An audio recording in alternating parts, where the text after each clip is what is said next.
Assalamualaikum warahmatullahi wabarakatuh. Alhamdulillahi rabbil alamin. Inna hamdalillah nahmaduhu wa nasta'inuhu wa nastaghfiruh wa na'udzu billahi min sururi anfusina wa min sayyiati a'malina. Man yahdihillahu fala mudhillalah wa man yudlil fala hadiyalah. Asyhadu an la ilaha illallah, asyhadu anna Muhammadan 'abduhu wa rasuluh. Allahumma shalli ala Muhammad wa ala ali Muhammad. Pertama-tama, marilah kita panjatkan puji syukur kehadirat Allah Subhanahu wa taala pada kesempatan hari ini, pagi yang cerah ini. Allah mesti memberikan kita, anak-anak dan ustaz sekalian, kesehatan, nikmat iman Islam ya, sehingga kita bisa berjumpa kembali dalam pelajaran ilmu pengetahuan alam IPA.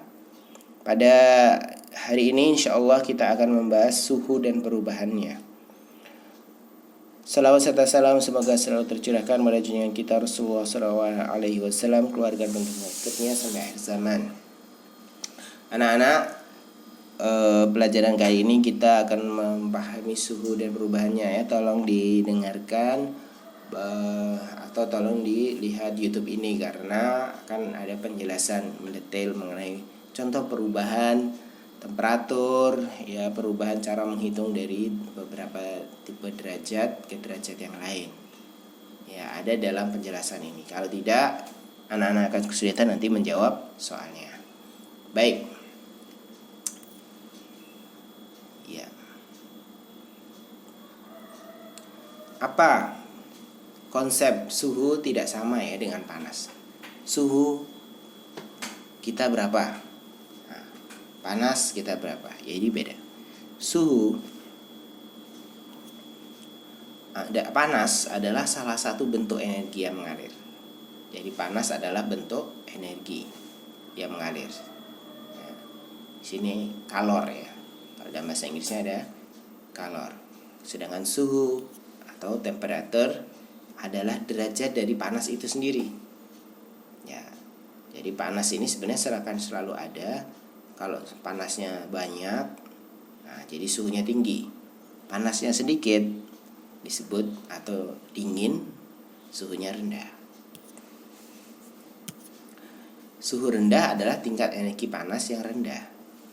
Sedangkan suhu tinggi, tingkat energi panas yang tinggi atau dia banyak energi panasnya. Jadi mungkin itu ya, bisa dipahami konsep antara suhu dan panas.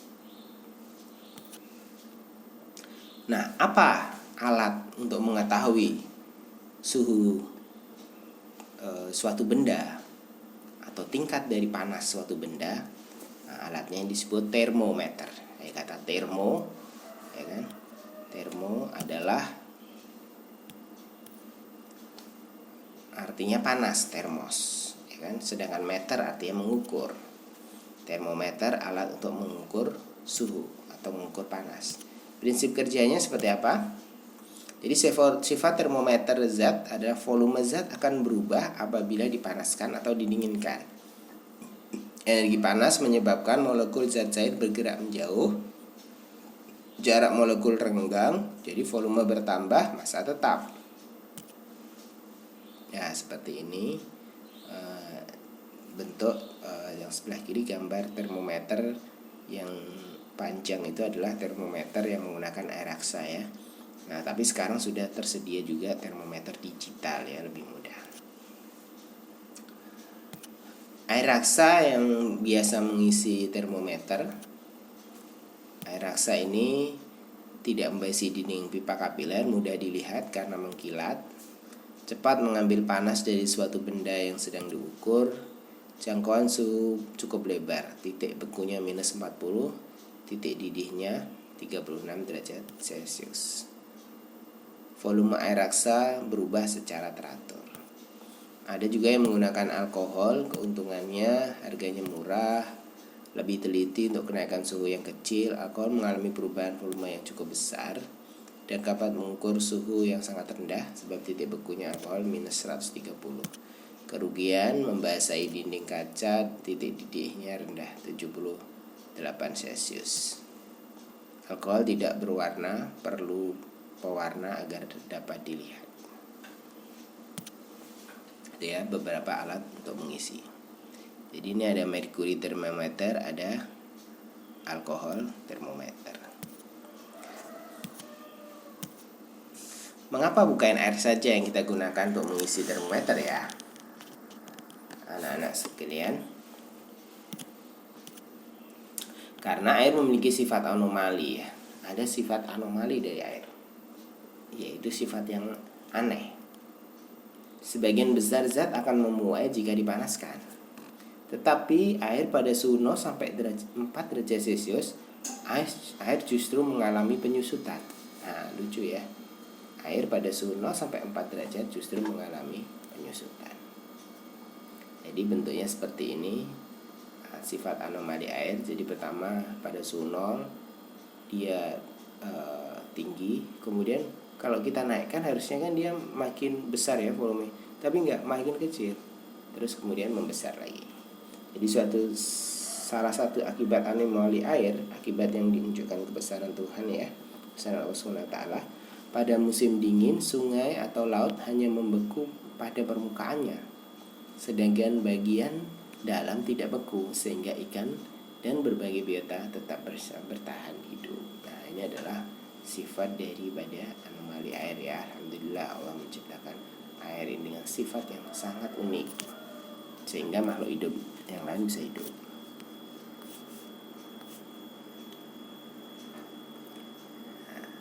Skala termometer. Nah, ada berbagai ya termometer yang ada di dunia. Ada yang namanya derajat Celcius, derajat Fahrenheit. Derajat Celcius banyak dipakai di Indonesia, negara-negara Eropa ya, secara umum negara dunia menggunakan Celcius. Kalau Inggris dan Amerika dia menggunakan Fahrenheit, ya, derajat Fahrenheit. Kemudian ada namanya derajat Reaumur. Kemudian yang standar internasional sebenarnya derajat Kelvin. Derajat Kelvin itu titik nolnya adalah benar-benar titik di mana energi panas juga sama dengan nol. Sedangkan air titik nolnya adalah sedangkan Celcius titik nolnya adalah titik beku air. Demikian juga Fahrenheit, titik nolnya bukan di titik beku air tapi di 32 derajat dia letakkan. Kalau Reaumur dia 0, sedangkan Kelvin dia titik bawahnya adalah 273, adalah titik bawah untuk kondisi air membeku. Nah, ini adalah titik, ingat-ingat ya anak-anak, ada titik atas, titik bawah. Jadi titik bawahnya air Celcius adalah 0, titik tetap atasnya 100. Kalau Fahrenheit 32, titik bawah, titik atasnya 212. Kemudian titik bawah 0, titik atas 80. Nah, Kelvin 273, bawahnya, atasnya 373. Dasar penetapan batas atas adalah suhu di mana air mendidih. Dasar penetapan batas bawah adalah suhu di mana air membeku. Penetapan angka bersifat arbitrer ya, sesuai dengan kehendak yang menemukan, suka-suka dia ya. Kenapa kok Fahrenheit 32 ke 212? Ya udah, itu memang dia dari sananya ya, kita terima aja. Nah, bagaimana cara merubahnya nih? Termometer Celcius ya. Contohnya dia dibuat oleh Anders Celsius dari Swedia pada tahun 1701 sampai 1744 ya. Titik tetap atas menggunakan air yang sedang mendidih 100 derajat Celcius. Titik tetap bawah menggunakan air yang membeku atau es yang sedang mencair 0 derajat. Perbandingan skalanya 100. Kemudian yang kedua, termometer Reaumur. Dibuat oleh Reaumur dari Prancis tahun 1731. Titik tetap atas menggunakan air mendidih 80 derajat Reaumur. Titik tetap bawah menggunakan es yang mencair 0 derajat Reaumur. Perbandingan skalanya 80. Skala termometer yang ketiga, Fahrenheit. Dibuat oleh Daniel Gabriel Fahrenheit dari Jerman pada tahun 1986 sampai 1736. Titik tetap atas menggunakan air mendidih 212 derajat Fahrenheit. Titik tetap bawah menggunakan air mencair 0 derajat Fahrenheit. titik tetap bawah menggunakan es mencair. Nah, ini 32 ya anak-anak, salah ketik ini Ustaz. 32 derajat Fahrenheit. Perbandingan skalanya 180. Dibuat oleh titik termometer Kelvin, dibuat oleh Kelvin dari Inggris pada tahun 1848-1954. Titik tetap atas menggunakan AMD 373 Kelvin, titik tetap bawah menggunakan es mencair 273. Perbandingan skalanya juga 100. Jadi yang paling beda Fahrenheit ya. Ya, sekali lagi ini ada kesalahan, Fahrenheit harusnya 32 ya. Konsep skala suhu. Nah, ini akan mudah sekali anak-anak, tidak perlu menghafal rumus kalau mengetahui konsepnya. Jadi konsepnya adalah TA min TB dibagi TX min TB. Nah, TA adalah titik atas. Nah, contohnya kalau Celsius berapa? 100. Min TB, titik bawahnya berapa? Celsius 0 kan. TX sama dengan yang kita cari, yang kita tahu. Misalnya yang kita tahu, yang mau kita konversi. Sedangkan TB adalah titik tetap bawah. Untuk Celsius misalnya 0, kalau Fahrenheit 32. Nah, yang mau kita cari di sebelah kanan. Sama, misalnya dari Celsius mau kita rubah ke Fahrenheit, berarti Fahrenheit TA-nya, titik atasnya 212, TB-nya berapa? TB-nya adalah 32. Nah, kemudian untuk Fahrenheit-nya TY yang kita cari dan TB-nya adalah 32 ya. Nah, ini ada contoh soal ya. Nah, ini coba akan Ustadz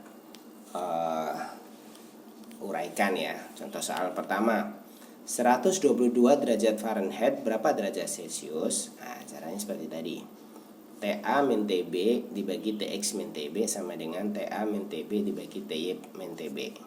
TA derajat Fahrenheit kan, tertingginya berapa?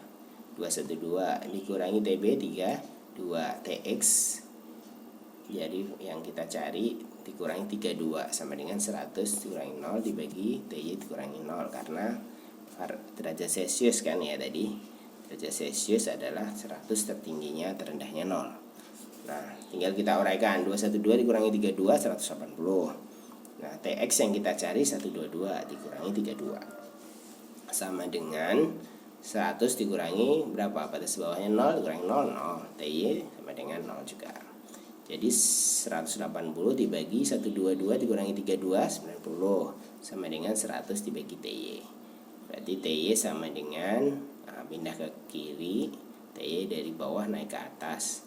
Kemudian yang 90 pindah ke kanan ya.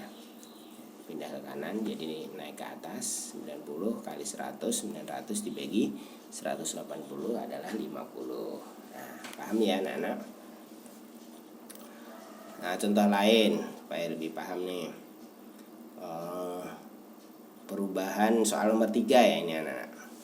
TA min TB dibagi TX rumusnya sama. Kita rubah dari Celsius ke Reaumur. Celsius 100 dikurangi TB 0, TY TX dikurangi 0, kemudian 80 dikurangi 0, TY dikurangi 0. Nah, 100 kurangi 0 100, TX nya 90 tetap 90 dikurangi sama dengan 80 dibagi TY. Berarti TY pindah ke kiri naik ke atas. 80 kali 90 720 dibagi 172 derajat Celsius. Ya, ini ada jawaban-jawaban yang lain ya. Coba anak-anak Ustadz lakukan hal yang sama untuk soal-soal yang ini ya. Untuk melatih ya nanti. Juga kerjakan tugas PR-nya ya. Suhu tubuh dan kesehatan. Demam. Kalau anak-anak Ustadz itu demam, berapa sih suhunya? Di atas 37 derajat Celsius ya, itu berarti kita sudah mulai demam. Suhu tubuh normal 36 sampai 37 disebabkan tubuh memproduksi panas yang lebih banyak dibandingkan pengeluaran panas oleh tubuh itu sendiri. Peringatan dari tubuh bahwa sedang terjadi perang melawan virus atau bakteri patogen yang bisa merugikan tubuh adalah dengan suhu kita jadi meningkat ya.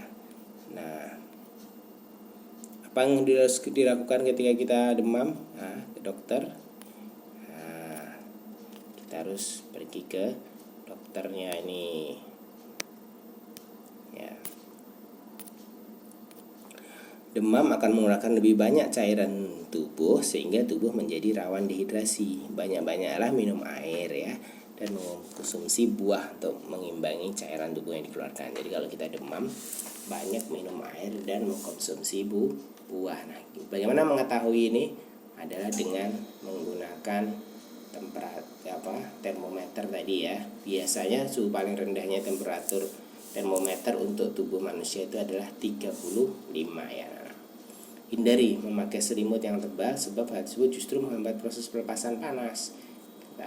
Selimutnya tipis aja ya, dan beristirahat. Perubahan akibat suhu dan pemuaian penyusutan ya, selain karena menyebabkan demam tadi, kalau dalam tubuh kita, kalau di benda yang ada perubahan suhu, dia bisa terjadi pemuaian dan penyusutan. Pemuaian, apa itu pemuaian? Bertambahnya ukuran panjang, luas, dan volume benda. Kalau penyusutan, berkurang ya, berkurangnya ukuran panjang, luas, atau volume benda.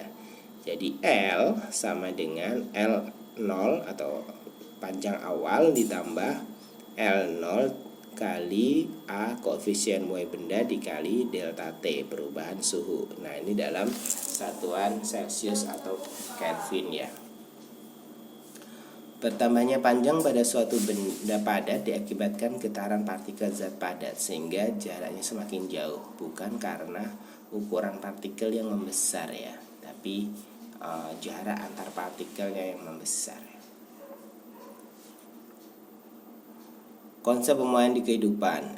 Ada celah rel kereta api ya, memberi ruang untuk pemuaian sehingga pemuaian rel tidak saling bertabrakan, sehingga rel ini tidak saling bertabrakan menyebabkan rel bengkok ya. Nah, ini bisa disebabkan karena adanya jarak yang diberikan itu supaya untuk mencegah terjadinya rel bengkok, karena kalau ada pemuaian dia masih ada ruang ya.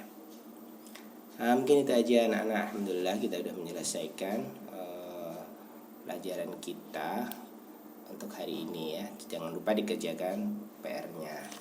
Demikian, assalamualaikum warahmatullahi wabarakatuh.